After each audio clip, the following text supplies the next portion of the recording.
So tell me, have you ever decided to go chainsaw shopping, to show up at the store and you're super excited because they got this huge selection, but you're immediately a little overwhelmed because there is such a huge selection with different model numbers, letters, and prices, and you get so confused you feel like you gotta go home and do some more research because you have no idea what any of it means?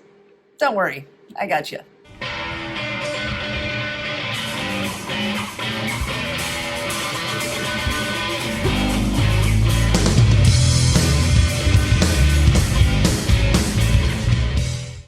Hey y'all, thanks for tuning back into Chickanic. I hope everybody's having a great week. Yes, today we are breaking it down, making it super simple. If you are in the market for a chainsaw, I don't want you to have to go in there and not know what you're buying. I'm going to go over the 3 top brands, Echo, Stihl, and Husqvarna today. That way, if you're in the market for a chainsaw, you'll know exactly what you're buying. Hopefully, it'll save you some time, money, and frustration in the future. Now, I will be going over Echo first, Stihl second, Husqvarna third. If you do not care about Echo or Stihl and you just wanted to see the Husqvarna, I'm going to leave timestamps in the description box below so you can go directly to that section. But I do want to start out with Echo because it's super simple, definitely the easiest model numbers to read, and we're going to blow through this pretty quick. Now, all Echo gas-powered chainsaws start out with a CS. That just means chainsaw. The first 2 numbers after the dash are the CCs. Now, it might be a CC below or a CC above, but it is always almost pretty on point to the actual CCs of the unit. The next number or 2 numbers after the CCs is its generation. So, for instance, this CS 4920, they started out with a CS 490. Then they went to the 4910 and then the 4920. It's pretty much when they upgrade a model, they change the last 2 numbers. Now, after those numbers, you might see a letter or 2, and there's only 4. It might be a T, a P, a W, or an N. For example, on my CS2511T, I love this thing, the lightest, most powerful chainsaw in the world. You can see the T at the end. What does that mean? Just means it's a top handle. If it has a P at the end, that means it's professional, like this CS620P. Professional saws usually offer higher quality components to withstand extended use. For example, your 620P is going to have the same CCs of power and look almost exactly the same as the CS590 Timberwolf that is $200 cheaper. So why would you buy the professional one? Well, that's because this saw comes with upgrades for everything that they see wear out if somebody's using this on a daily. For example, it comes with a magnesium clutch cover instead of a plastic one. It comes with, instead of having a regular spur sprocket that, when you change out, it's $40 to $50, it has a rim sprocket, which is $7, $8 to replace. Instead of having the plastic handle around the saw, it's got a metal one. All of these upgrades make a huge difference if you're using it commercially. If you see a W at the end, that means it has a full wrap handle, and you're pretty much going to see those on the professional saws. For example, the CS7310PW. CS means it's a chainsaw, 73 means it's 73.5 cc's, the 10 means it's an upgraded version, and W means full wrap handle. And the fourth one is an N, and I haven't even seen these yet. It's a sort of a newer addition to all the Echo stuff. Like, for example, on my CS2511T, mine doesn't have an N on it, but they now have a CS2511TN, and the N stands for nano style change, which is supposedly supposed to have less vibration. From what I can see, it's a 43 gauge chain instead of a 50 gauge chain like I have on mine. The gauge is actually the section of the chain that runs in the bar. So I don't know. I don't know if that's good or not. Let me know if you have any ideas in the comments section below. And that's it for all the gas-powered saws. That'll pretty much get you in the direction you need to go. Now there's battery-powered, and they all have DCS, which I thought it meant something totally different. I actually called Echo today to find out what does the D stand for, and it's dielectric chainsaw. If you see any letters after the model number, it's going to be the same circumstance as I told you before. And then if you see Timberwolf, that means it's your best all-around saw, just like Stihl has the Farm Boss and Husqvarna has the Rancher. So that seems like a lot to cover, but that's actually the simplest ones compared to Stihl and Husqvarna. I went ahead and made this diagram for you if you just want to take a snapshot. That way you'll know. All right, next is Stihl. Stihl's got a lot of numbers and letters, but don't worry, we're going to make it simple. To start off, what's the MS? Well, it's not chainsaw.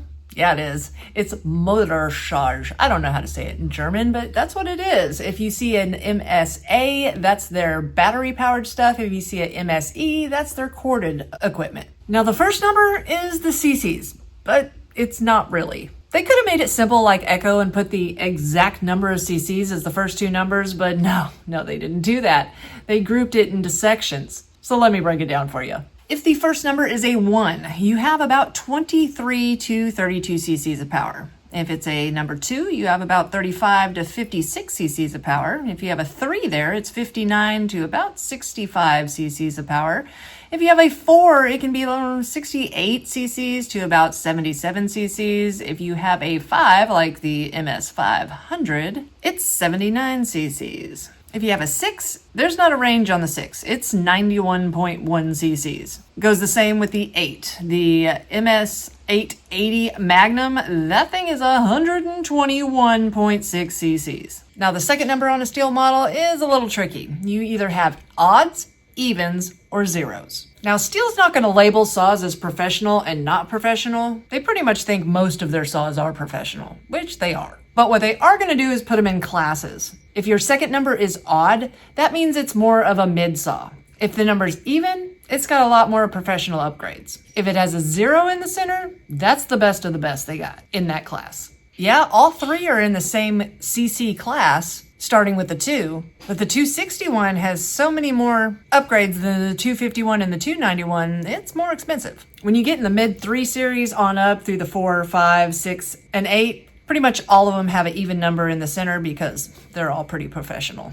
For instance, you look at the 362 or the 391. Now, the 362 with that even number in the center is more expensive, a couple $100 more than the 391. And then you look and see that the 391 has 4 more cc's of power. Well, for most people, that's enough. But for the professional guys out there that are using these chainsaws every single day, that 361 has all those higher quality components for extended use. Now, the third number, it's easy. Just like Echo, it's the generation. It's just whatever upgrades they did to the saw, they just boosted up another number. You'll usually only see this on 0, 1, 2, and 3. So like you have a Stihl MS360 turned into a Stihl MS361, turned into a Stihl MS362, and so on. Now, for the letters you'll see after your numbers. If you see an I, like on the Stihl 500, that means it has an electronically controlled fuel injection. The B equals quick chain adjuster, which means it's a toolless chain adjustment. The C is for comfort, which can relate to a bunch of different features. It might imply that it has an impressive power to weight ratio or a feature that makes it easier to use. Maybe more ergonomic, redesigned cylinders, M-tronic technology.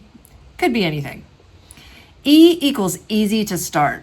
Stihl added an extra spring in these, which makes starting easier and requires less effort. M equals M-tronic. M-tronic is an engine management system that monitors and compensates for changes in work conditions. It picks up changes in temperatures, octane levels, elevation, fuel quality, and air filters, and maximizes your performance without the user having to make adjustments manually. Q is for quick stop. That's a chain brake feature. R means you have a complete wrap around handle. If you see a T, that means it's a top handle. And if you didn't catch all that, I will put up this diagram here and also at my Facebook page where you can load it to your computer. And last but certainly not least, Husqvarna. I know I'm going to get in the comments section. Why are you saying it wrong? It's Husqvarna. Believe me, I'm from Arkansas. I give everything an extra A. I've always said Husqvarna. But the fact is, it's Husqvarna. Google it.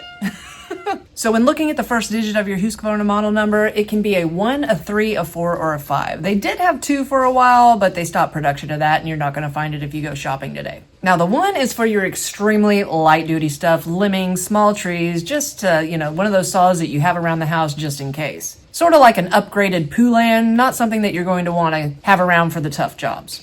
Now, the 3 Series offers the cream of the crop, which includes the Husqvarna 3120 XP, which is 118 cc's of power. That thing is a beast. Very expensive saws, very high quality. Now, 4 is your heavy-duty homeowner line, which includes the Rancher Series, which is a great all-around saw, definitely can get the job done. Those saws range between 45 to 60 cc's, and even commercial guys use them.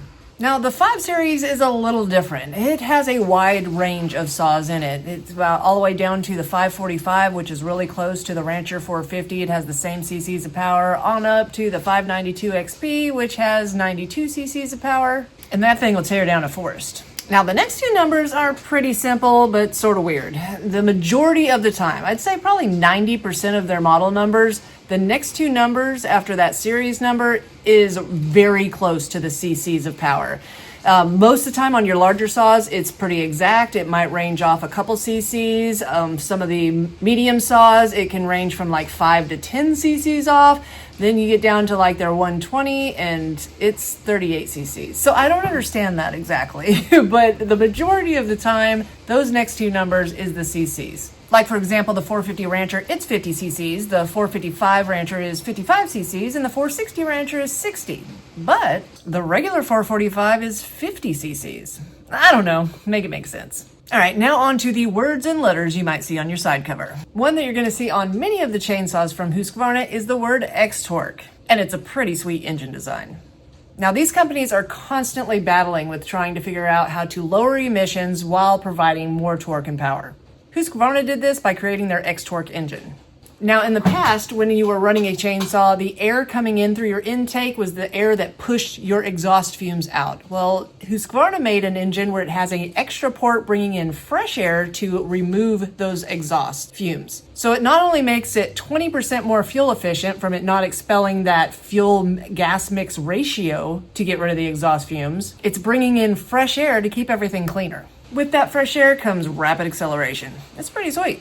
Next, you might see low vibe. Nobody wants to run a chainsaw when it's doing this. So Husqvarna put in extra measures for their springs and buffers that hold the saw together to keep it cutting smooth. You might see air injection. On most chainsaws, you'll have your air filter and then an air filter cover over it where it just sucks air in through the edges. On Husqvarna's air injection, they actually added a funnel system over the flywheel. So as the flywheel's turning those thousands of RPMs, it's pushing air through that funnel up into your air system.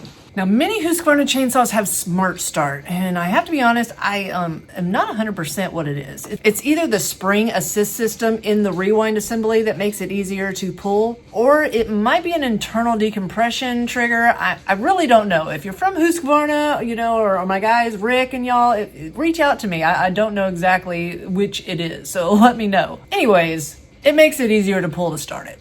Now, you might see rev boost, and what that does is as you're triggering your saw, the first 2 seconds, you're getting 2,000 more RPMs. Now, this helps exponentially if you're limbing, not necessarily if you're cutting big logs. You might see auto-tune. Auto-tune is when your fuel is regulated electronically. That way it can adjust the air-fuel mixture based on whatever condition you're in, whether it be temperature, altitude, fuel quality, making sure that your saw is running at peak performance. Now, any of their battery-operated saws are going to have an I after the model number, and any of the stuff that plugs in is going to have an EL. You might see Mark II, okay? And this is sort of just like an oops. On their original auto-tunes, they had some issues, so they didn't want to change the entire model of the saw, just the auto-tune aspect of it. So it's the same exact saw with a different upgraded auto-tune system, so you'll see a Mark II on those. Now, on all of Husqvarna's professional chainsaws, you're going to see an XP, the ones that are cream of the crop, professional, completely commercial. You might see a W or a G after the XP. If it has a G on it, that means it has a heated handle. The wrap handle and the rear handle are heated. And if it has a W, that means that it's compliant with the West Coast of the United States EPA rules. So if you see a T, just like Echo and Stihl, it means it's a top handle saw.